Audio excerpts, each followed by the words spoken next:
तूफानों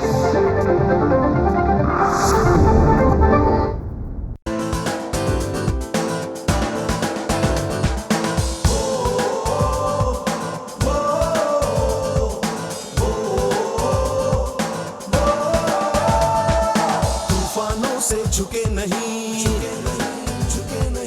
कदम कभी डिगे नहीं। तूफानों से झुके नहीं, कदम कभी डिगे नहीं, राह में रुके नहीं, आसमां से बुलंदी तक, कोशिश से कामयाबी तक, कोशिश से कामयाबी तक, कोशिश से कामयाबी तक, कोशिश से कामयाबी तक, कोशिश से कामयाबी तक। नमस्कार, आदाब, सत श्री अकाल। मैं हूँ किरण जुनेजा। दोस्तों, इंसान अगर कोशिश करे तो उसे कामयाब होने से कोई नहीं रोक सकता। इसका सबसे बड़ा उदाहरण है हमारा ये शो कोशिश से कामयाबी तक। दोस्तों, हमारे मेहमान ने अपने बचपन बस एक ही सपना देखा था कि वो किसी तरह से बॉलीवुड से जुड़ सकें। उनकी कोशिशें रंग लाई और आज वो टीवी और बॉलीवुड के अटूट हिस्सा हैं। आइए डालते हैं उनके काम पर एक नज़र। साहबान, हमारे आज के मेहमान का जन्म 1970 में एक पंजाबी परिवार में हुआ। इनके परिवार में सभी लोग काफी पढ़े लिखे थे। इनके बड़े भाई शिकागो में फाइनेंस से जुड़े थे, इसलिए पढ़ाई लिखाई इनके लिए भी बहुत जरूरी थी। महज 8 साल की उम्र में इन्हें एक नाटक में काम करने का मौका मिला और इन्होंने तब से डिसाइड कर ही लिया कि इन्हें एक्टर ही बनना है। पर परिवार के प्रेशर के होते हुए इन्होंने बड़े भाई के कहने पर शिकागो से इकोनॉमिक्स और एक्टिंग दोनों की पढ़ाई की। अपनी पढ़ाई लिखाई पर इतना ज्यादा ध्यान दिया कि जल्द ही ये वॉल स्ट्रीट न्यूयॉर्क का हिस्सा भी बन गए, जिसका सपना हर इकोनॉमिस्ट को होता है। पर 2 साल जॉब करने के बाद इन्होंने वो जॉब छोड़ दी और अमेरिका छोड़कर मुंबई का रुख किया और अपने पहले प्यार यानी एक्टिंग के लिए कोशिश करनी शुरू कर दी। कुछ मॉडलिंग शोज करने के बाद आखिरकार राजकुमार संतोषी की फिल्म चाइना गेट में इन्हें हीरो का काम मिल गया, पर सफलता अभी भी बहुत दूर थी। इसके बाद आई फिल्म बागबान में बिग बी यानी कि अमिताभ बच्चन के 4 बेटों में से एक का रोल किया, लेकिन तब भी कोई खास फायदा नहीं हुआ। ना चाहते हुए भी टीवी सीरियल जस्सी जैसी कोई नहीं में काम किया और पूरब के रोल में रातों रात हर घर के फेवरेट कैरेक्टर बन गए और यहां से इन्होंने फिर कभी पीछे मुड़कर नहीं देखा और तब से टीवी और फिल्मों से इनका गहरा रिश्ता दिन ब दिन और भी मजबूत होता चला गया। दोस्तों, हमारे आज के मेहमान हैं हैंडसम, स्मार्ट और लड़कियों के हार्ट थ्रॉब समीर सोनी। तो ये थे समीर सोनी। आइए उनका स्वागत करते हैं। Hi Sameer. Hi Kiran ji, thank you. Welcome welcome to the show. आइए। Thank you. समीर, जहाँ तक मेरी नॉलेज है, आप मेरे शहर यानी कि दिल्ली में पैदा हुए थे और वहीं आप बड़े हुए। तो अपने परिवार के बारे में कुछ बताइए। सबसे पहले मैं आपको थैंक यू बोलना चाहता हूँ कि आपने मुझे इस लायक समझा कि मैं कामयाब कहलाऊँ। तो मेरे दिमाग में ऐसी बात कभी नहीं आती है। मैं think I am a struggler. तो मेरे को हमेशा लगता है कि कुछ कमी है। जो हो गया वो सो हो गया। तो मेरे माइंड में I don't see myself as a success. लेकिन जिस दिन आप ये सोचने लगेंगे कि मैं सक्सेसफुल, बस आई हैव अराइव्ड, तो वहाँ से तो फिर डिक्लाइन शुरू हो जाता है। हाँ, मगर प्रॉब्लम ये होती है कि आप जितना भी हासिल कर लें, वो आदमी को वो खुशी नहीं होती, क्योंकि लगता है कि यार नहीं, और अच्छा कर सकता हूँ मैं। मुझे कभी भी अपना काम पसंद नहीं आता। 90% टाइम में कोई गलतियां नजर आती है। ये क्या शक्ल बना रहा है। मैंने उसका एक बहुत आसान तरीका ढूंढा है। हाँ, मैं जब एक बार काम खत्म कर लेती हूँ तो मैं देखती ही नहीं। हाँ, मैंने ये भी ट्राई किया था। हाँ। मैंने बीच में कई साल मतलब अपनी फिल्में या अपने टीवी शोज देखना बिल्कुल बंद कर दिया। हाँ। फिर मैंने कहा यार, फिर तो तुम भाग रहे हो अभी। हाँ। सीखो तो सही, इतनी हिम्मत तो रखो कि अपनी शक्ल देखो भाई क्या गलती है, इम्प्रूव करो। तो या सो थैंक यू कि आप मुझे कामयाब समझा। जहाँ तक मेरी फैमिली का सवाल है, बहुत सिंपल मिडिल क्लास फैमिली। हम 3 भाई हैं, मैं सबसे छोटा हूँ। मेरे फादर जो अभी 2 साल पहले ही गुजर गए, उनका बिजनेस था एंड वो एक छोटे से गांव से, हम हिमाचली हैं, हिमाचल से हैं। और मेरी पैदाइश दिल्ली में हुई थी। तो मेरे डैड छोटे से गांव से थे, तो पढ़ नहीं सके। मतलब उन्हें आई थिंक 6ठी के बाद काम करना पड़ा कि पैसे नहीं थे घर में, ये है वो है। तो उन्होंने ये सोच रखा था कि यार जो मुझे अक्सर होता है कि जो मुझे नहीं मिल पाया मेरे बच्चों को मिले, मेरे बच्चों को जरूर मिले। तो हमारे घर में एजुकेशन पे बहुत ही ज्यादा ध्यान दिया जाता था। वो ध्यान दिया जाता था कि आप कुछ भी कर लें मगर पढ़ाई में नंबर अच्छे आने चाहिए।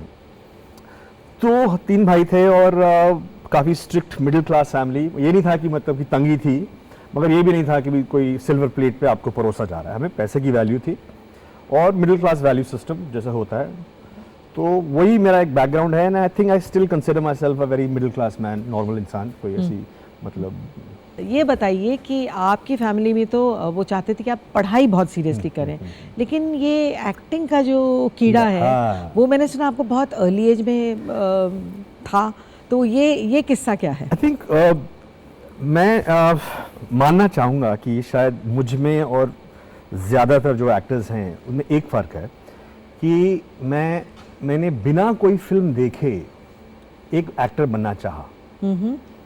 और उसका क्या है मुझे अच्छी तरह से याद है।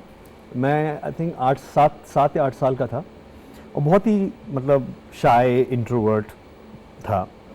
तो एक टीचर आए हमारे क्लास में, तो मेरे को मतलब पीछे बेंच में बैठना, मैंने कहा सामने नज़र नहीं आना चाहिए, ऐसा है, शर्म आती थी मुझे। तो हमारी क्लास में टीचर आए तो उन्होंने बोला भाई हमारे स्कूल में एक होता था ग्ली क्लब, जो बच्चे गाना सीखेंगे। गाना मुझे आता नहीं था, तो बाकी बोला कि तुम थिएटर में जाओ। 7 साल का बच्चा आई थिंक पहली या दूसरी या तीसरी क्लास में होऊंगा मैं। ठीक है जी, चले जाते हैं। तो हमें एक कैरेक्टर दिया गया कि भाई आप एक प्रिटेंड कीजिए कि आप सुबह तैयार हो रहे हैं और स्कूल के लिए तैयार हो रहे हैं, तो आप क्या करते हैं? तो मैंने ठीक है, उठे, तो अंगड़ाई ली, थोड़ा यूं ब्रश किया, 7 साल का बच्चा कर रहा है ये। मगर मुझे ऐसे लगा कि एक फ्रीडम मिल गई मुझे लगा मैं नहीं था, मैं एक कैरेक्टर प्ले कर रहा था। तो उस कैरेक्टर के थ्रू मैं कुछ भी कर सकता था और मेरे को डर नहीं लगता था कि लोग मुझे जज करेंगे। तो वो I am sure you know what I am talking about. तो वो मैंने जो एक्सपीरियंस किया उसमें जो मुझे कॉन्फिडेंस आया और सब मुझे देख के बोल रहे हैं अरे बहुत अच्छा किया।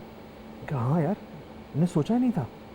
सो I started living through acting. तब से मैंने सोच लिया कि this is the thing I want to do, कि मैं एक एक्टर बनूंगा, because that is what makes me comfortable. Because मुझे लगता है कि when I am acting I am actually not acting, I am being me. नहीं, मुझे ये लगता है कि आप थोड़ा सा कंट्रोवर्शियल, थोड़ा कंफ्यूज, क्योंकि आप पर्सनल लाइफ में बहुत ही प्राइवेट पर्सन हैं, हाँ, एंड यूर एन इंट्रोवर्ट। तो मुझे लगता है कि ये आपकी रिलीज है, क्योंकि जैसे क्योंकि पर्सनल लाइफ में ऐसे हैं तो जब एक्टिंग करते हैं तो वो सारा आपका जो इमोशन, हाँ, वो सब आप यहाँ निकाल लेते हैं और वो आपको बैलेंस कर देती है। एब्सोल्युटली, बिल्कुल सही कहा आपने। अच्छा, तो ये बताइए उसके बाद आपके पढ़ाई का क्या हुआ और आपने पूरी पढ़ाई की, तो कॉलेज में भी थिएटर में पार्ट लेते थे? मुझे याद है, मैं मतलब स्कूल में थिएटर करता रहा, हर साल कोई ना कोई एक्टिंग अवार्ड मिलता था मुझे। I think by 5th standard मैंने अपनी टीचर को कहा था कि मैं एक दिन हीरो बन के आऊँगा स्कूल में। क्लियर था, सब डिसाइडेड था, और मैं पढ़ाई में अच्छा था, मतलब टॉपर नहीं था मगर टॉप 10 में हमेशा आता था। हुआ, चलता रहा, तो मैंने कहा यार एक्टिंग करनी है, मगर मिडिल क्लास फैमिली, पढ़ाई कर लो पहले पढ़ाई कंप्लीट हो जाए, फिर एक्टिंग तो कभी भी कर सकते। तो मैंने कहा चलो ठीक है। तब मैं स्कूल से पास किया, फिर मैं कॉलेज में गया। क्योंकि मैं पढ़ाई में अच्छा था तो मैं मैथ्स ऑनर्स कर रहा था, और अपने पहले साल में मैं कोई 2-3 प्ले किए मैंने साइमल्टेनियसली, और मैं कॉलेज का सेक्रेटरी भी बन गया। इतना किया मैंने कि मैं उस साल फेल हो गया। Oh my God. तो जो लड़का हमेशा टॉप 10 में आता था वो फेल हो जाए, ऐसा सदमा मेरे लिए मैंने कभी सोचा भी नहीं था, मेरी फैमिली ने भी नहीं सोचा था कि ये लड़का हमारा, ये तो इंटेलिजेंट लड़का है। क्योंकि मैं मैथ्स ऑनर्स कर रहा था, मैंने कहा यार लास्ट 2-3 महीने में पढ़ाई कर लेंगे, हो जाएगा। मगर कॉलेज में करना, मैथ्स ऑनर्स करना, जो बहुत ही डिफिकल्ट सब्जेक्ट है, तो मैं बहुत ही मतलब मायूस, डिप्रेस, कि ये समझ नहीं आ रहा क्या करूं क्या नहीं करूं, मतलब खुद से नज़र नहीं मिला पा रहा हूं मैं। और तब मेरे फादर ने डिसाइड किया, उन्होंने कहा बेटा तुम बाहर जाओ, पढ़ाई करो। मुझे लगा ये इस एटमॉस्फेयर, माहौल से हटके थोड़ा। तो ठीक है, क्योंकि मेरे अभी भी अच्छे ग्रेड्स थे पहले के, मुझे अच्छे कॉलेज में एडमिशन मिल गई, मगर मैं सोच के गया था कि मैं थिएटर करूंगा। तो मेरे जो भाई साहब हैं सबसे बड़े, वो फाइनेंस में हैं। कितने भाई बहन हैं आप? हम 3 भाई हैं, मैं सबसे छोटा हूँ, सबसे बड़े हैं वो शिकागो में थे। तो उन्होंने मेरे को बोला कि भाई तुम अगर अच्छी थिएटर कॉलेज में जाना है तो है यूनिवर्सिटी ऑफ कैलिफोर्निया, वहाँ तुम थिएटर भी कर सकते हो और साइड बाय साइड अपनी दूसरी पढ़ाई भी कर सकते हो। तो मैंने इकोनॉमिक्स किया, और मैं क्योंकि शायद वो भड़ास थी कि वो सदमा लगा था मुझे कि मैं फेल हो गया, तो मैं सीधा सारे क्लासेस टॉप करता रहा। तो मुझे इतना सदमा लगा कि मैंने यार कैसे हो सकता है ये। तो मैं जो क्लास लो क्लास फर्स्ट, मगर दिल अभी भी कह रहा है एक्टिंग कि यार एक्टिंग करनी है। मगर माँ बाप बोले हाँ, माँ बाप बहुत खुश, अरे यार शुक्र है एक्टिंग का भूत उतरा इससे, ये पढ़ाई लिखाई में आ गया वापस, अब काम करेगा, नौकरी करेगा। फिर ऐसे करते करते सिलसिला चला, मुझे किसी तरह मुझे मतलब करते करते कर ले थोड़ा और एक साल मैंने अपनी ग्रेजुएशन कंप्लीट करी, फाइनेंस में किया, और एक वॉल स्ट्रीट में एक one of the top companies हैं मेरिल लिंच, वो हमारे कैंपस में आए, और पूरे कॉलेज में से मैं अकेला था जिसको उन्होंने ऑफर किया job. Wonderful, it's a very difficult achievement. Wall street तो लोग 40, 50, 60 साल की उम्र में पहुंचते हैं। हाँ, I was probably the first one. तो मेरे भाई भी जो चाहते थे करना वो नहीं कर पाए थे, तो उन्होंने कहा तेरे को मौका मिला। हाँ, नहीं बोला यार कर।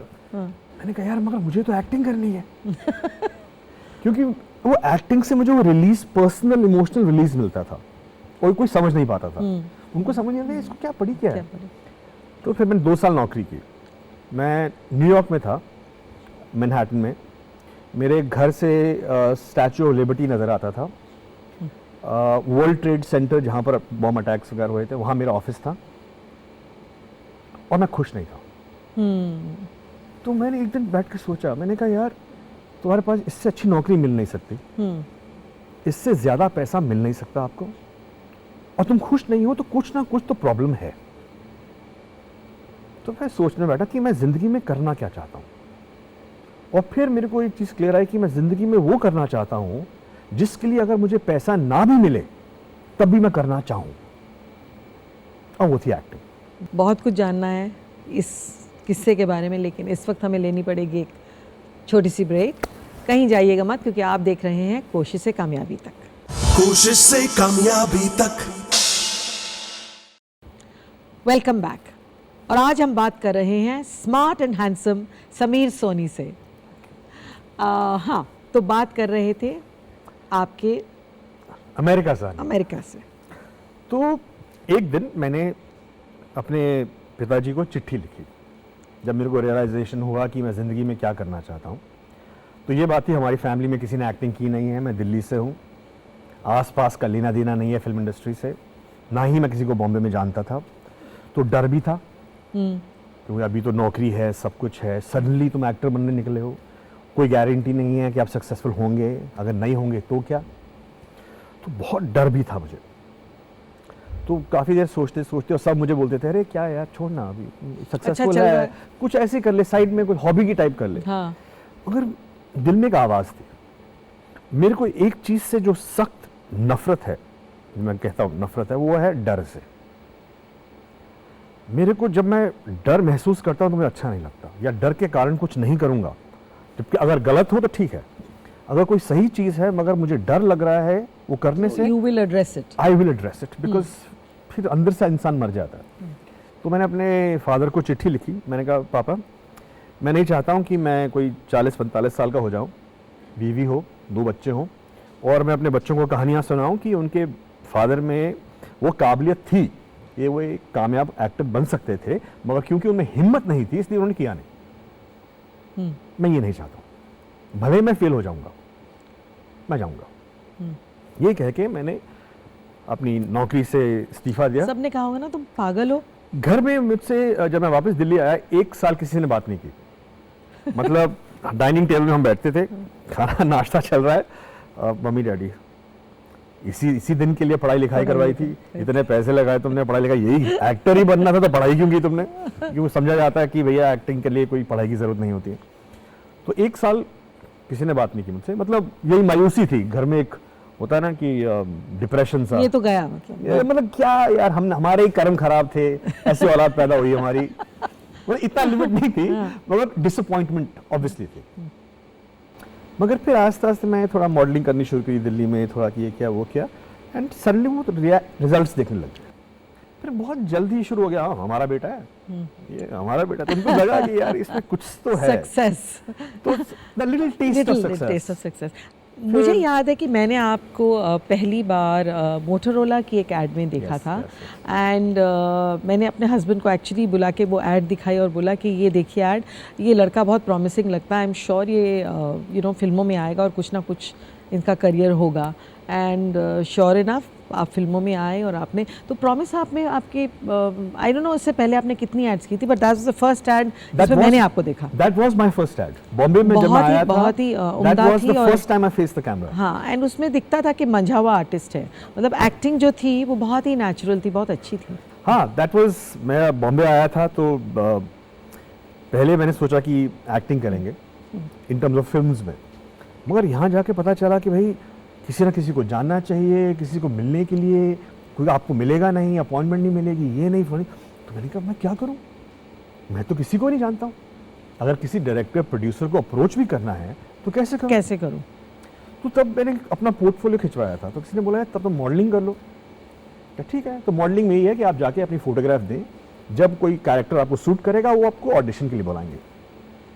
तो ये मेरे ज़िंदगी का पहला ऑडिशन था। अभी उससे पहले भी कुछ किया था, मगर बॉम्बे में मेन चीज़ यही था, मोटरोला का ऐड। और हाँ, तब उसके बाद सडनली थिंग्स चेंज्ड, सब बोलने लगे कौन आया लड़का, ये कहाँ से आया। उसके बाद मैंने महेश भट्ट जी के साथ माउथफुल ऑफ स्काई किया, टीवी सीरियल किया। मैंने भी किया mouthful of sky. Exactly, I know we work together in it. Yes, so that was my next thing. And बस उसके बाद मैं माउथफुल ऑफ स्काई कर रहा था, तो मेरे फ्रेंड ने मुझे बोला कि रमेश तोरानी जी, मैं नाम ले रहा हूँ, रमेश जी माफ़ कीजिए अगर गलत बोलता हूँ, या टिप्स, वो एक न्यू कमर ढूंढ रहे थे। मैंने कहा ठीक है, मैं तो माउथफुल ऑफ स्काई कर रहा था, शूटिंग हम करते थे साकिना का में, तो मैं नॉर्मली चला गया, तो चलो मेरा मिले, तो तब मैं उनके ऑफिस में बैठा, एक और शख्स आए साथ बैठे, मेरे को यूँ देखा थोड़ा सा, मेरा 2 मिनट का वो टेप देखा, मुझे नहीं मालूम कौन था, बिल्कुल अनजान मैं ठीक है यार, है ठीक है। तो हुआ, तो मुझे 2 दिन बाद या 3 दिन बाद फ़ोन आया टिप से कि वो आपके साथ 5 फिल्म की डील करना चाहते हैं। तो 5 फिल्म की डील, मतलब मैं तो टीवी कर रहा हूँ, मेरे को अभी भी तो आया, बॉम्बे में आए हुए 1 साल हुआ था। तो सरप्राइज हुआ, तो पता चला कि वो जो शख्स मेरे साथ बैठे थे वो राजकुमार संतोषी थे। ओह माय गॉड, उफ, मैं जानता भी नहीं था। हाँ। और वो एक फिल्म बना रहे थे, तो उन्होंने कहा समीर मेरी फिल्म का मुहूर्त है, तुम आ जाओ देख लो माहौल कैसा होता है। मैंने कहा ठीक है, चला जाता हूँ, मुझे क्या मुहूर्त शॉट हो रहा है, ये कर रहे हैं, बड़े बड़े एक्टर्स खड़े हैं, मैं भी खड़ा हूँ, देख रहा हूँ नया सा। फिर मैंने कहा सर मेरे को शूटिंग पे जाना है अपना टीवी की, मैं जाता हूँ। फिर बाद में पता चला कि वो देखना चाहते थे कि लोगों का रिएक्शन क्या था मेरी तरफ, कि लोग पसंद कर रहे थे मेरे को जो बाकी आर्टिस्ट थे, मगर मुझे बताया नहीं उन्होंने। एनीवे, सो रमेश जी ने बोला जी 5 फिल्म्स का डील। अब मैंने कहा ऐसे कैसे कर लूँ, तब सोचा नहीं कि यार इतना बड़ा अपॉर्चुनिटी मिल रहा है। पर हम लोग फिल्म वर्ल्ड से नहीं है, मेरे साथ भी ऐसे कई किस्से हुए, समझ नहीं होती और कोई गाइड करने वाला होता नहीं है। मैंने कहा रमेश जी मगर क्या, कौन सी फिल्म होगी, क्या रोल होगा, क्या ये, तब तक मुझे उस राज्य के बारे में पता नहीं था। फिर जो उन्होंने फिल्म मुझे ऑफर की, जो मेरी पहली फिल्म होनी चाहिए थी, तो एसेंशली रमेश जी ने मुझे डिस्कवर किया, वो थी क्या कहना, प्रीति जिंटा के ऑपोजिट, ओके, जो कुंदन शाह जी डायरेक्ट कर रहे थे। तो उन्होंने मुझे वो कहानी सुनाई, मुझे कुछ अजीब सा लगा कहानी में, कुछ प्रॉब्लम लगी। मैंने कहा यार ये कैरेक्टर ऐसा क्यों कर रहा है, मुझे समझ नहीं आ रहा है, ऐसा क्यों कर रहा है, वैसा वो आइडियलिस्टिक न्यू कमर 24-25 साल का लड़का और 10 सवाल पूछ रहा है, आइडियलिज्म की यार, मगर ऐसे क्यों है, ऐसा क्यों नहीं है, ऐसा very bad for the film industry. मेरी तो आपको वैसे ही निकाल देंगे। तो मगर उन्होंने निकाला नहीं मेरे को। तब तक फिर राज्य का पता चला मुझे, उनका फोन आया कि वो चाइना गेट के लिए मुझे साइन करना चाहते थे। चाइना गेट में ओम जी थे, नसीर जी थे, अमरीश पुरी थे, डैनी, कुलभूषण खरबंदा, सब। और जो कैरेक्टर था मुझे कुछ लगा उसमें कुछ है, यार इस कैरेक्टर के साथ मैं कुछ कर सकता हूँ। दूसरा, मैं जस्टिफाई नहीं कर पा रहा था अपने आप को, उसके मोटिवेशन क्या है। हालांकि अब समझता इंसान कि ऐसा इतना नहीं सोचना चाहिए, कुछ ज़्यादा सोच लिया। तो मैंने फिर रमेश जी को बोला, तुरानी और कुंदन जी से बात हुई मेरी, कुंदन जी आई एम वेरी सॉरी, मैं मना कर। तो एक नया लड़का जिसका फिल्म से कोई बैकग्राउंड नहीं है, एक इतनी बड़ी फिल्म मिलती है, और वो भी कुंदन शाह जो मैं इतनी रिस्पेक्ट करता था, मगर मेरे को था कि आइडियलिज्म, कि यार जो कैरेक्टर है वो सही नहीं कर रहा है, ऐसा उसको नहीं करना चाहिए। तो अंदर से एक डर भी था, मगर एक होता ना वो जवानी का जोश कि यार मेरे में इतनी हिम्मत है कि जो मैं सही में बिलीव करता हूँ, मैं वही करूंगा, कॉम्प्रोमाइज नहीं करूंगा, मैं मेरे में इतना है। तो अंदर से वो जोश भी था, हाँ यार ठीक कर रहा हूँ। तो मना कर दिया मैंने, तो वो 5 फिल्म की डील भी चली गई। ओह गॉड। फिर चाइना गेट हमने की, तो मतलब मेरे लाइफ का बेस्ट एक्सपीरियंस, मगर उसमें क्रिएटिवली आई थिंक ममता कुलकर्णी थी मेरे साथ, मेन एक्ट्रेस, और उनका कोई क्रिएटिव इशू हुआ डायरेक्शन डिपार्टमेंट के साथ, जो कुछ प्रॉब्लम हुई, तो मेरा रोल काट दिया। ओह गॉड। तो मेरे जितने सीन थे, सब रोमांटिक सीन थे, सब वो पूरा ट्रैक कर गया। तो जब फ्रेंड में फिल्म रिलीज हुई, मैं कहा ये क्या हुआ, मैं कहाँ पर हूँ? बहुत होता है। तो ऐसी शुरुआत, डिसीजंस कई बार हम गलत ले लेते हैं तो लाइफ में। This was the starting. और तब एक अजीब सा पर्सनल बात मैं शेयर करता हूँ, जो बहुत इंटरेस्टिंग थी। जब मैं चाइना गेट शूटिंग कर रहा था, तभी मेरी बहुत ही अच्छी लड़की से मुलाकात हुई, और 2 महीने में हमारी एंगेजमेंट हो गई। ओके। और करते करते हमारी हमने 3 महीने शादी भी कर ली, और कुछ प्रॉब्लम हुई आपस में, ये वो होता है, कुछ जल्दबाजी की हमने, ये वो। और फिल्म का शूटिंग करते करते हमारा डिवोर्स हो गया। और जिस दिन मेरी पहली फिल्म का प्रीमियर था, तो हमारी शादी 6 महीने लास्ट की थी, और कोई गिला शिकवा कुछ नहीं होता है। जिस दिन मेरी पहली फिल्म का प्रीमियर था, मैं बॉम्बे में अकेला था, मैंने किसी को बताया नहीं, मेरे पेरेंट्स दिल्ली में थे।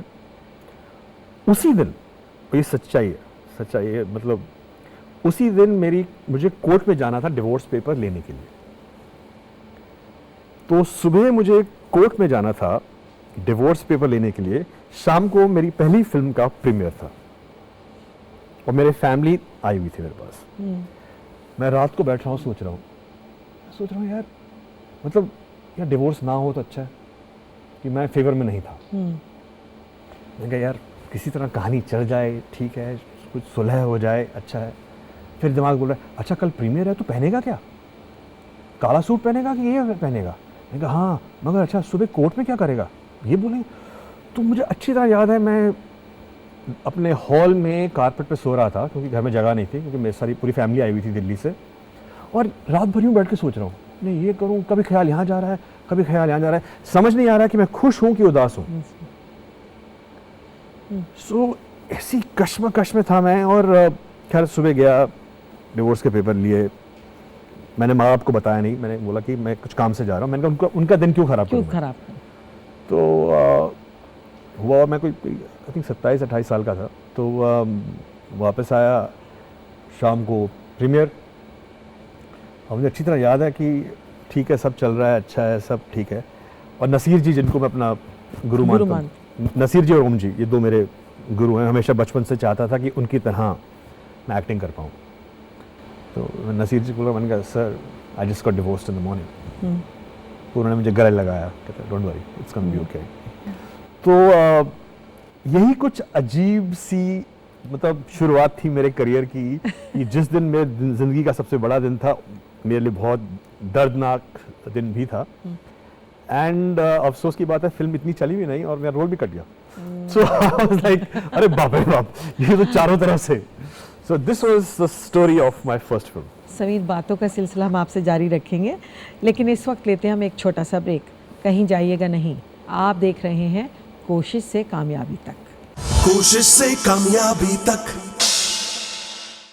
Welcome back. आप देख रहे हैं कोशिश से कामयाबी तक और आज हमारे गेस्ट हैं समीर सोनी। तो समीर, बात कर रहे थे आपके चाइना गेट की, उसके बाद क्या हुआ? चाइना गेट के बाद काफ़ी मतलब रियलिटी चेक हुआ। It was a very bad dark phase of my life, क्योंकि पर्सनल लाइफ ख़त्म हो चुकी थी उस समय। फिल्म जिस पे सब उम्मीदें थी और सब बोले थे अरे रुक जाओ, फिल्म रिलीज़ होगी तब देखना, ये देखना वो देखना, मेरा रोल कट गया उसमें। हालांकि जितना भी मैंने किया लोगों को पसंद आया, मगर रोल कट गया, फिल्म इतनी नहीं चली जितनी चलनी चाहिए थी। तो सडनली ब्लैकनेस, कुछ नहीं। तब मैं काफ़ी according to spirituality little bit ये वो थिएटर करना शुरू किया। फिर मुझे एक बार फिर कॉल आया मुझे BR फिल्म से फॉर अ फिल्म कॉल बागबान। तो मैं मिस्टर रवि चोपड़ा से मिला, तो उन्होंने बोला देखिए समीर ये फिल्म है और अमिताभ बच्चन के बेटे का रोल है, तो ये है। तो बिल्कुल out and out negative role था। अब मैंने सुना, मैंने कहा यार दिल में मेरे आवाज़ आई, यार मैं सब कुछ छोड़ छाड़ के आया था, हीरो बनेंगे मेन, है ना। अभी हीरो को छोड़ो, अभी आप एक मतलब 4 बेटों में से एक बेटे हैं, वो भी निकम्मे बिल्कुल। तो वो ईगो एक्सेप्ट नहीं कर रही थी, बिकॉज जब चाइना गेट बनी थी that was the most expensive film made at that point in time, and I was being launched by Rajkumar Santoshi who was this big director. So you think personally भाई I have arrived, you are thinking हाँ भाई अभी ठीक है, अभी अब मैं star बन गया हूँ, अभी कुछ नहीं होने वाला। उसके बाद ये रियलिटी चेक करना कि यार आप छोटा सा रोल करेंगे, वो भी नेगेटिव है, वो भी ये है। तो मैंने रवि जी बोला, रवि जी इस रोल में मेरा कुछ करने लायक है नहीं, मैं क्या करूँगा इसमें। तो मैंने मना कर दिया, but they were very keen. तो 2-3 बार फ़ोन आया फिर सोचो। उसके बीच में मैंने एक इंग्लिश फिल्म की थी, डांस लाइक अ मैन, जो नेशनल अवार्ड जीता था उस फिल्म में, जिसमें अनुष्का शंकर, पंडित रविशंकर की बेटी थी। एंड मगर इंग्लिश फिल्म थी, इंडिया में बनी, किसी ने देखी नहीं। तो मैंने कहा यार छोटी फिल्म करता हूँ जिसे नेशनल अवार्ड मिलता है, कोई देखता नहीं है, बड़ी फिल्म तुम नहीं करोगे तो फिर करोगे क्या? तो फिर मैंने रवि जी से बात की, मैंने कहा रवि जी मैं फिल्म करूँगा बागबान, क्योंकि मेरा एक कंडीशन है कि जो मैं रोल करूँगा मैं उस बेटे का रोल करूँगा जिसके मैक्सिमम सीन्स अमित जी के साथ होंगे, ये मेरी कंडीशन है और कुछ नहीं। हाँ perfect, why not, do it. तो मैंने किया, फिर then it became a big hit. Then मैंने सोचा दिमाग में कि मैंने कहा यार शायद भगवान कह रहा है कि समीर तुम हीरो बनने लायक नहीं हो, तुम विलन बनने लायक हो। मैंने कहा चलो ठीक है, अगर ऊपर वाला कह ही रहा है ऐसी बात तो मान लेते हैं, तो हम नेगेटिव रोल करेंगे। आप बिलीव नहीं करेंगे, वो बागबान रिलीज हुई, सुपर हिट, और मेरे को 3 महीने तक एक फोन कॉल नहीं आया। तो अब मैं फिर परेशान, मैंने कहा यार ऊपर वाले तो चाहता क्या, हीरो के लिए मना कर दिया। मैंने कहा चलो जी ठीक है, कोई प्रॉब्लम नहीं है, अब तो विलन कर, अब तो विलन का तो काम दो मेरे को, वो भी नहीं। तब तक बड़े मेरे को टीवी सीरियल्स के बड़े ऑफर आते थे, वो उस जमाने में हम टीवी को यार नीचा मानते थे। उस टाइम में होता ना, हम हमारे टीवी जब कुछ और नहीं होगा तो हाँ, आजकल टीवी इनफैक्ट फिल्मों से बढ़ गया। पहले कहते हैं टीवी का जाएगा, तो बड़े आ रहे, मैंने ये करना नहीं है। फिर मैं बड़ा परेशान, मैंने कहा चल ठीक है, भगवान क्या कह रहा है कि बेटे आप हीरो बनने लायक नहीं हो, आप विलन बनने लायक नहीं हो, आप टेलीविजन में आ जाओ। मैं कहा चलो जी, अब ऊपर वाला ये चाहता है कि मैं भगवान में बहुत विश्वास करता हूँ। मैंने कहा चलो ठीक है, टीवी करेंगे। किरण जी आप बिलीव नहीं करेंगे कि मैंने सोच लिया, मैंने कहा जो ऑफर आएगा मैं हाँ बोल दूंगा। मैं इतने सालों से मना करता आ रहा था, मैंने कहा यार अब इतना सोचना ही नहीं है, ऊपर वाले ने बोल दिया। तो जो सीरियल की ऑफर है मैंने कहा हाँ मैं करूँगा। कम से कम 6 या 7 ऑफर्स आए मेरे को, जिनको मैंने हाँ किया और वो सीरियल बने ही नहीं। ओह गॉड। तो मैं मेरा घर बीच के पास था वर्सोवा में, तो मैं एक रात को वहाँ बैठ के रो रहा हूँ। मैंने कहा यार बात समझ नहीं आ रही मेरे को, हीरो नहीं ओके, विलन नहीं ओके, टीवी क्या, अब टीवी मैं हाँ कर रहा हूँ, वो मतलब किसी ना किसी रीजन से वो शो बने ही ना। मैंने कहा यार क्या, अब मैं क्या करूँ यार। और बोलने के लिए Sameer very good looking, Sameer very very handsome, very good actor.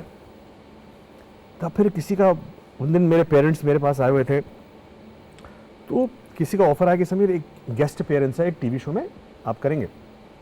मैंने कहा चलो यार, मतलब बॉम्बे से बाहर, अलीबाग में थी, मैंने कहा चलो यार बॉम्बे से बाहर जाएंगे, माँ बाप भी को भी थोड़ी तसल्ली होगी कि बेटा काम कर रहा है, कर रहा है, नहीं तो मेरी शक्ल देख के उनको डिप्रेशन हो जाएगा। मैंने कहा हाँ जी कर लूँगा, 6-7 दिन का काम है, कोई नहीं। और मैं उन दिनों टीवी देखता ही नहीं था, क्योंकि जैसे बोला कि हमारा एटीट्यूड बहुत डिफरेंट था। हाँ। तो मैंने टीवी, ठीक है जो भी टीवी है, शो का नाम मैंने थोड़ा सुन रखा था, दोस्त मिले क्या कर रहा है, मैंने कहा यार मैं हफ्ते के लिए जा रहा हूँ बाहर, ये शो मिला है, गेस्ट अपीयरेंस है, कर लूँगा, इसमें क्या। वो शो था जस्सी जैसी कोई नहीं। तो ये मतलब भगवान कैसे काम करता है। मेरी वो 6 हफ्ते का गेस्ट अपीयरेंस था, वो बन के 1.5 साल का हो गया, मैं एक गेस्ट अपीयरेंस से मेन कैरेक्टर बन गया। जितना प्यार मुझे ऑडियंस में मिला, आज तक लोग होते सर आपका जस्सी जैसी कोई नहीं, मगर माहौल ऐसा बना कि उसके होने के लिए बाकी सब कुछ नहीं हुआ। अगर कोई और सीरियल मुझे मिल जाता तो मैं वो नहीं कर पाता। कैरेक्टर का नाम पूरब था शायद। पूरब मेहरा। तो उससे पहले एक शो भी मेरा चलता, अगर वो होता तो मैं ये नहीं कर पाता था। बट यू नो वही होता है, डेस्टिनी है। आपने इतनी बड़ी बड़ी फिल्में ना कर दी उस वक्त, मतलब जो शायद अब जज बन जाती तो आप कहाँ होते। और जब तक रियलिटी स्टक हुई, आपको लगा कि भाई काम करना चाहिए, तो तब तक मतलब देर हो चुकी थी in a way, you would lost so much work. सो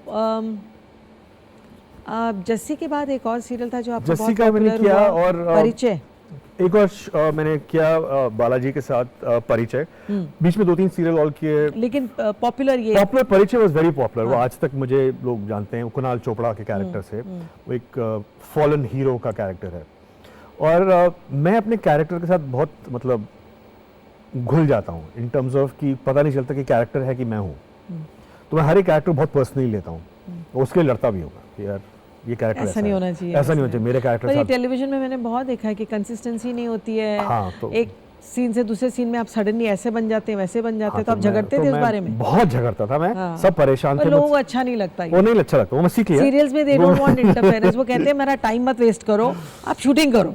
मैं तो सीख लिया, अब मैंने सीख लिया। अब नहीं बोलेंगे ना? अब नहीं, अब बोलना छोड़ दिया। पिछले 2-3 सालों से छोड़ दिया मैंने, क्योंकि होता क्या कि आपने एक कैरेक्टर प्ले किया, फिर आपको ईमेल आता है या ट्विटर मैसेज आता है आपकी फैंस से कि आपका कैरेक्टर ऐसे कैसे कर रहा है। अब आप इनको जवाब दो जो आपके एक्चुअली अंदाता हैं, मेरे अकॉर्डिंग इज द पीपल। आप उनकी रिस्पेक्ट सुनो या वो एम्प्लॉयर जो आपको हायर कर रहा है, तो आप तो फंस गए। बट कहना क्या है कि एक्टर्स आर पपेट्स। हाँ, वो तो जहाँ से डोरी जैसे खींचे आपको वैसे चलना। मैं थोड़ा आइडियलिस्टिक हूँ, तो कई बार मैं अड़ जाता हूँ। अभी छोड़ दीजिए। वो नहीं छोड़ दिया मैंने, मगर उसके लिए मैंने 8 या 9 बेस्ट एक्टर अवार्ड्स मिले मुझे फॉर परिचय।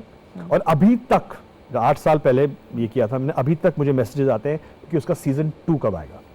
तो कुछ ना कुछ ठीक किया मैंने, मगर अभी सोच लिया कि तो फिलहाल भी आप बहुत कुछ कर रहे हैं, बताइए क्या क्या कर रहे हैं? अरे बाप रे बाप, अभी मैंने एकता के लिए एक वेब सीरीज करी, बेवफा सी वफा, जो बहुत ही अगेन वेरी पॉपुलर, सीजन 2 की बात चल रही है। मैंने एक फिल्म डायरेक्ट की है, जो लिखी भी है, डायरेक्ट भी की मैंने, माय बर्थडे सॉन्ग। बीच में फिल्म्स भी की मैंने। अभी मैं स्टूडेंट ऑफ द ईयर 2 कर रहा हूँ करण के साथ। आई हेट लव स्टोरी की, फैशन मधुर भंडारकर के साथ, उसमें आप भी थी? मैं थी।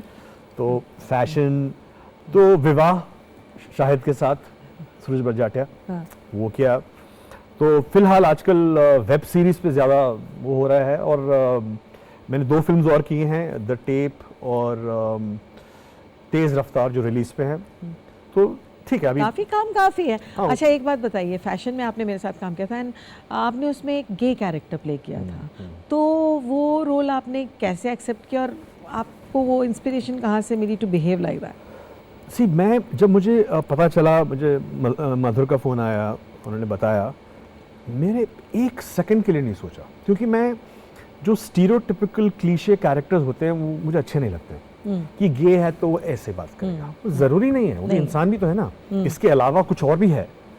अगर कोई है डोमिनेटिंग फादर है तो ऐसे करेगा। तो जो स्टीरियोटाइप्स होते हैं उसमें कहीं जो इंसान का जो सोल होता है वो खो जाता है। तो मैं चाहता था कि मैं इस कैरेक्टर को ऐसे प्ले करूं कि इवेंचुअली आप भूल जाएंगे कि इसकी सेक्सुअल ओरिएंटेशन क्या है, मगर कैरेक्टर क्या है वो आप याद रखेंगे एज ए इंसान, नॉट एज की गे और not gay. He is a fashion designer, he is a successful fashion designer, he has friends, उसकी भी एक लाइफ है कि एक बॉयफ्रेंड है। तो मैंने मतलब एक सेकंड के लिए नहीं सोचा, मैंने कहा ये चैलेंज तो मैं करके ही रहूंगा। और इनफैक्ट वहां पर एक किसिंग सीन था। ओह माय गॉड, बहुत वेरी इंटरेस्टिंग स्टोरी। तो एक उस फिल्म में एक मेरा बॉयफ्रेंड बना था, उसके बाद किसिंग सीन था और मैं जोश में था। मैंने कहा यार देखो, मैं ऐसे किस करना चाहता हूँ कि ताकि जो लोग देखें वो ऊब ना जाए कि बोले अरे क्या कर रहे हो। तो ये मेरा एक टेस्ट था, चैलेंज था कि मैं कैसे सिंसियरली कर सकता हूँ जिससे लोगों को बुरा भी ना लगे, किसी की सेंसिबिलिटी इफेक्ट ना हो, कि अगर माँ बाप भी देख रहे हैं उनको नहीं लगे अरे क्या कर रहा है यार ये। अक्सर हम होमोसेक्सुअलिटी को देखते हैं तो अजीब सा लगता है। तो वो एक लड़का था जो नया लड़का जो मेरा बॉयफ्रेंड बना था, तो हम गाड़ी में थे, तो मुझे किस करना था, तो वो आया कहा ना यूं कांप रहा है वो। मैंने क्या हुआ, कहता भैया बहुत डर लग रहा है।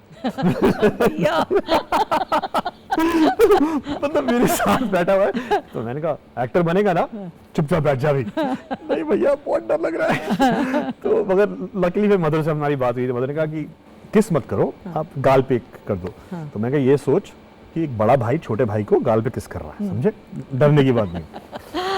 बहुत सारी बातें कर दी हैं, लेकिन इस वक्त लेंगे हम एक छोटा सा ब्रेक और आप देख रहे हैं कोशिश से कामयाबी तक। कोशिश से कामयाबी तक। ब्रेक के बाद आपका स्वागत है। मैं हूं किरण जुनेजा और आज हम बात कर रहे हैं समीर सोनी से। समीर, ये बताइए कि हमने आपकी पर्सनल लाइफ के बारे में बिल्कुल बात नहीं की और आपकी एक बहुत बहुत खूबसूरत वाइफ है नीलम, जो कि खुद एक एक्ट्रेस रह चुकी हैं।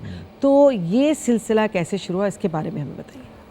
अरे बाप रे बाप, इसमें तो एक अलग शो करना पड़ेगा नीलम के बारे में। नहीं, आप ब्रीफली बता दीजिए। ब्रीफ में बताता हूँ आपको कि वो मेरा एक प्ले देखने आई थी। वो एकता की करीबी दोस्त थी, मैं एक प्ले कर रहा था, वो प्ले देखने आई और उन्होंने शायद कहा कि समीर बहुत अच्छा है या क्यूट है, ये शायद शब्द इस्तेमाल किया गया, मुझे बताया गया शब्द के बारे में कि भैया वो बोला क्यूट।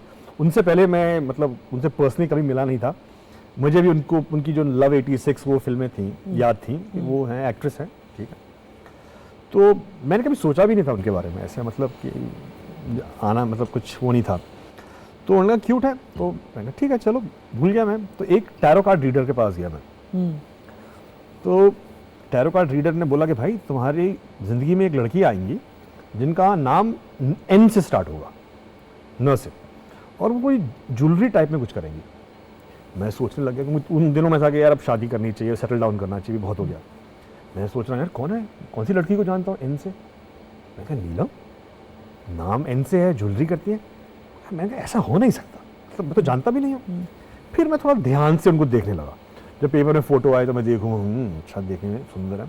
और I always thought she was one of the most beautiful actresses we ever had. Absolutely, ये तो मेरा मानना था। मैं उनके लायक था कि नहीं ये मुझे नहीं मालूम था, ऑनेस्टली, वेरी ऑनेस्टली। और मुझे बचपन में बोला भी गया था कि आपकी शादी ऐसी लड़की के साथ होगी जिसको आप सोच भी नहीं सकते। तो मैंने ठीक है यार, क्या पता हो सकता है, मगर हिम्मत नहीं थी मुझे बात करने की। हम पार्टी में एक दूसरे को देखते थे, यूं करके निकल जाते थे। तो फिर शी सेड कि आप हर बार उसे बोलते थे कि आई कॉल यू, और कॉल नहीं करते थे। अरे क्या समझ में नहीं आता बोलूं क्या मैं मतलब जबान। तो लास्ट टाइम रात को 3 बजे आपने उन्हें क्यों फोन किया? फिर एक बार क्या हुआ, मेरे दोस्त परेशान हो गए मुझसे, कहते तू हर बार उसकी बात करता रहता है, जब सामने आता मुंह खुलता नहीं है तेरा, तो एक बार फोन तो कर दे। मैंने कहा चलो यार कर लो। मैंने कहा डर की बात है, डर लग रहा फोन करने से ना, करो। अब ये नहीं सोचा कि रात के 3 बज गए थे, कहीं से मैंने उनका नंबर लिया और फोन कर दिया उनको, और जाहिर सी बात है उन्होंने फोन नहीं उठाया। तो अगले दिन मेरा मेल ईगो कि अरे यार फ़ोन किया, उठाया नहीं इन्होंने। तो फिर मैंने उनको मैसेज किया, मैंने कहा भाई आप फ़ोन को जवाब देने में विश्वास नहीं करती हैं। फिर इस तरह जरा बातचीत शुरू हो गई और मिलना जुलना शुरू हुआ, फिर एक से चीज़ होता है। और फिर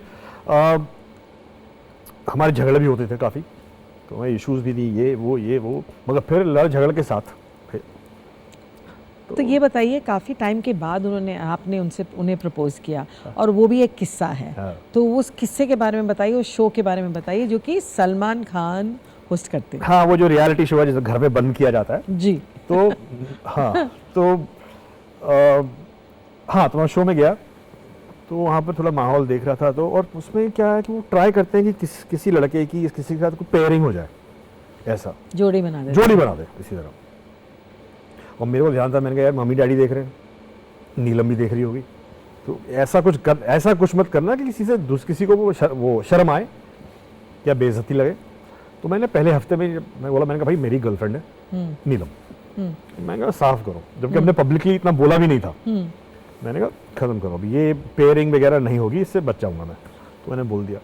फिर वहाँ मैं कोई 3 महीने रहा, सब लोगों को इतना देखने के बाद ये सब मैं देख रहा हूँ, लोग कैसे बिहेव करते हैं, कैसे नहीं हैं, कैसा मतलब होता है, माहौल होता है। तो मैंने कहा यार इससे अच्छी लड़की नहीं मिल सकती। अगर आप इतना झगड़ा करके भी वापस उन्हीं के पास जाते हैं तो कुछ ना कुछ तो है जो आपको खींचता है। तो जब मुझे बाहर निकाला गया मतलब घर से, तो वो मुझे लेने आई थी, हम गाड़ी में जा रहे थे। हमने कहा देखो यार, अब डर डर के तो जी नहीं सकते, ठीक है, अब एक दूसरे को काफ़ी सालों से जानते हैं, अब ऐसा करो अपने पंडित को आप फ़ोन लगाइए, पता कीजिए शुभ मुहूर्त कौन सा है और शादी करें। और इसी तरह इसी टोन में मैंने बात की। मैंने कहा बस बहुत हो गया, enough is enough, just call your pandit, just fix a date. And the date was within 2-3 weeks. हमने कार्ड भी नहीं छपवाए थे, कुछ नहीं, सबको SMS किया कि शादी हो रही है, आ जाओ आ जाओ आ जाओ। तो ये बिल्कुल ऐसे जो होना होता है, चटमंगनी पटबिया। हाँ। और अभी 7 साल हो गए हैं, अभी तक साथ हैं, और छोटी सी बेटी भी है अभी। और अच्छा, बिटिया के बारे में कुछ बताइए। मुझे लगता है कि आपको बेटी ही चाहिए थी, क्योंकि घर में बहन नहीं थी। हाँ, मैं बचपन में सबसे छोटा था, और मतलब 3 भाइयों में मुझे हमेशा चाहिए था कि कोई, और सब बुली करते थे, 3 लड़के हैं तो छोटे वाले के तो, और साइड लेने कोई आता नहीं है कि माँ बिजी है, फादर पापा बिजी हैं, तो वो बहन चाहिए, ये वो कज़न सिस्टर के पीछे भागता रहता था। तो मैंने कहा यार हो तो बेटी हो। फिर हाना हमारी ज़िंदगी में आई, और मैं मतलब दिल से कह सकता हूँ कि जो ट्रू लव होता है मैंने एक्सपीरियंस नहीं किया था ऐसा। मुझे मतलब अगर आज बोले कि समीर तुमने पूरी ज़िंदगी अपने करियर को डेडिकेट किया है, almost 35-40 years I have given to my career, अपनी बेटी के लिए छोड़ दो, वो खुश रहेगी। बिकॉज और कुछ इम्पोर्टेंट नहीं है लाइफ में। लेकिन बच्चों की एक बहुत, हाँ, लेकिन बच्चों की एक बहुत होती है कि बच्चे आपके साथ एक स्पेसिफिक पीरियड में ही होते हैं, जिसके बाद वो खुद अपने बन जाते हैं, you know, and you lose them. तो केयरफुल रहना पड़ता है ओवर इंडल्जेंस से। मैं I am aware of this. तो मैं क्या करता हूँ कि मेरा है कि आई लव हर अनकंडीशनली। वो अगर मेरे साथ नहीं भी है, कहीं जाती है या बाहर है, एज लॉन्ग एज वो खुश है, मैं खुश हूँ। मुझे जरूरी नहीं है कि वो पापा पापा पापा करते मेरे आसपास चक्कर काटे, ये मेरे लिए जरूरी नहीं। लेकिन बेटा, आपने कभी बेटे के बारे में नहीं सोचा? हम 3 बेटे थे ना, मुझे मालूम है घर में क्या माहौल होता था। अच्छा, ये कर लिया। समय मैंने नोटिस किया कि आप स्पिरिचुअल टाइप बंदे हैं। हाँ, बहुत। तो शुरू से हैं या जिंदगी ने बना दिया? शुरू से इंक्लिनेशन थी। मुझे याद है मैं आई थिंक 7th में था, 6th में था, पता नहीं क्यों, मतलब शायद मैं इंट्रोवर्ट था, तो अपने साथ बहुत टाइम स्पेंड करता था, तो सोचने को बहुत टाइम था, तो मैं ज़िंदगी के बारे में सोचता था, भगवान के बारे में सोचता था। मेरे एक बचपन में मैं सोचता था जो मून है, to me that reflected God. Okay. और मुझे याद है कि 6th 7th जो भी आई थिंक 13-14 साल का था, मैं लिखता था, तो मैंने लिखा कि God picks you up and throws you in the ocean. ठीक है, जो हार्डशिप्स आपको फेस करनी पड़ती है, ठीक है, हम उधर है यार, क्या कर रहा है भगवान, क्या कर रहा है, मगर इसलिए नहीं कि वो चाहते हैं कि तुम डूबो, because he wants you to learn, चाहता है कि आप तैरना सीखें। मगर मुझे इतना भरोसा है भगवान पे कि जब मैं डूबने लगूंगा वो मुझे उठा लेगा, और जैसे ही मैं ठीक हो जाऊंगा वापस फेंकेगा कि तैरना सीख। तो ये मेरे बचपन से यही होता है कि हर एक चीज में कोई रीजन है, कोई कारण है, हम यहाँ पर हैं या हम आप बात कर रहे हैं, इसके पीछे भी कोई रीजन है। अच्छा ये बताइए, फ्यूचर प्लान्स क्या हैं, क्या करना चाहेंगे आप? बहुत कुछ कर लिया आपने, काफ़ी अचीव कर लिया, आप राइटर हैं, डायरेक्टर हैं, आपने फिल्म प्रोड्यूस कर ली, एक्टर हैं, काफ़ी कुछ इस एरिया में आप कर चुके हैं। फ्यूचर प्लान्स क्या हैं? फर्स्टली मैं प्लानिंग में बिलीव नहीं करता हूँ, तो मैंने बहुत प्लान करके सोच लिया, प्लान के अकॉर्डिंग कभी कुछ नहीं होता है। आप ये सोचें कि हम यहाँ जाएंगे, भगवान कहता है अच्छा, समय के साथ बहते रहो। हाँ, समय के साथ accept take each day as it comes, कि आज 24 घंटे क्या करना है। बस गाइडिंग प्रिंसिपल इज आपका दिल साफ होना चाहिए, whatever you are doing it you doing for the right reason, आपका मकसद गलत नहीं होना चाहिए। और अगर कुछ आप नहीं सीखते हो, भगवान सिखाई देगा, वो रास्ता दिखा देगा। अगर आपको कुछ होता भी नहीं है, अगर आप सूझ नहीं रहा है कि मैं अभी फिलहाल अपनी लाइफ में सोच रहा हूँ कि I want to concentrate on acting, क्योंकि मेरी अभी film as a director complete हुई है, and I am looking forward to playing more senior roles, because I am not a young boy any more. अब शायद फादर के roles मिलेंगे मुझे, and I am looking forward to it, you know. Villains के भी मिल सकते हैं। हाँ, इस बार मैं करूंगा। हाँ। अब कोई मुझे 5 फिल्म की डील के लिए बोलेगा, मैं कहूँगा हाँ मैं जी, करूंगा। हाँ विलन बन, हाँ जी सर बनूंगा मैं। तो कुछ सीख लिया है, कुछ वेब सीखना सीरीज बाकी कर रहे हैं आप, web series the future, so it's a very good area जिसमें है। आप you know, if you are a creative person, जैसे आप बोलते हैं आप पेंटिंग करती हैं, एक्ट्रेस रह चुकी हैं, करती भी हैं, होस्ट कर रही हैं, तो as a creative you just need to express yourself. सही You बात। need an outlet, whether you write, whether you paint, whether you act, you direct, you do whatever. It's a way of expressing. And the main thing, you should know what makes you alive. मतलब ये नहीं है कि पहले शायद बचपन में ये गलती करता था कि मैं सोचता था कि मैं इस मुकाम तक पहुंचूंगा। अब वो सोच नहीं है, अब सोच है कि यार मुझे ये करने में खुशी मिलती। अगर उस मुकाम पे पहुंच गया, बहुत बढ़िया, अच्छी बात है। नहीं पहुंचा तो कोशिश की, कोशिश से कामयाबी क्या, आपका शुक्र है। मैं मंदिर मस्जिद कभी विश्वास नहीं किया, मेरे फादर ने मुझे ऐसा बड़ा भी नहीं किया था। वो कहते थे कि अगर कुछ करना है तो एक अच्छा इंसान बनो। मेरे फादर भी यही कहते थे। मतलब कि किसी का सब अगर हम लोग भला तो कर वैसे भी सकते हो, आर्य समाजी हैं तो मंदिर नहीं जाते, लेकिन यही फिलॉसफी थी कि अच्छे इंसान बनो बस। हमारे में कोई मतलब कोई प्रेशर नहीं था कि जाओ या ना जाओ, जाना चाहते हो जाओ, नहीं जाना चाहते मत जाओ, मगर अच्छे इंसान बनो।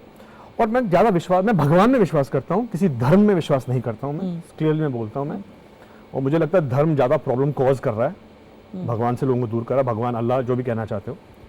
मगर आजकल मैं हर एक शनिवार शनि के मंदिर जाता हूँ, और उसका एक कारण है, ये मैंने अंगूठी भी पहनी हुई है एक्चुअली। इन चीज़ों में हालांकि मैं बिलीव नहीं करता था। मेरी बेटी का 3रा जन्मदिन था, तो हमने कोई 40-50 बच्चे बुला रखे थे पार्टी में, तो सब खेल रहे थे, तो वो थोड़ी घबराई हुई थी, इतने लोग देख के थोड़ी घबरा गई।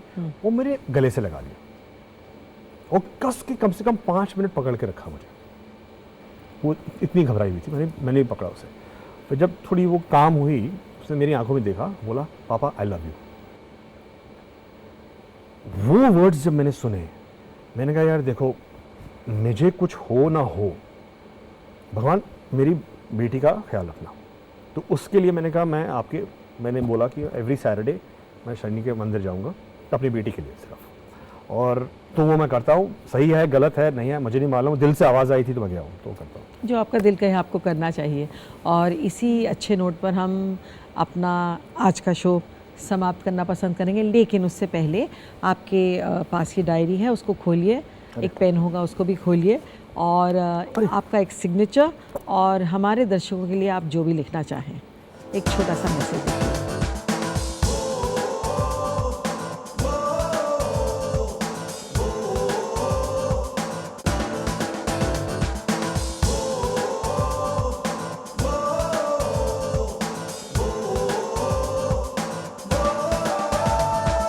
तूफानों से झुके नहीं,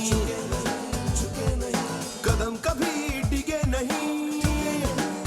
ओ तूफानों से झुके नहीं, कदम कभी डिगे नहीं, राह में रुके नहीं, आसमां सी बुलंदी तक, कोशिश से कामयाबी तक, कोशिश से कामयाबी तक, कोशिश से कामयाबी तक, कोशिश से कामयाबी तक, कोशिश से कामयाबी तक, कोशिश से कामयाबी तक, कोशिश से कामयाबी तक, कोशिश से कामयाबी तक, कोशिश से कामयाबी तक।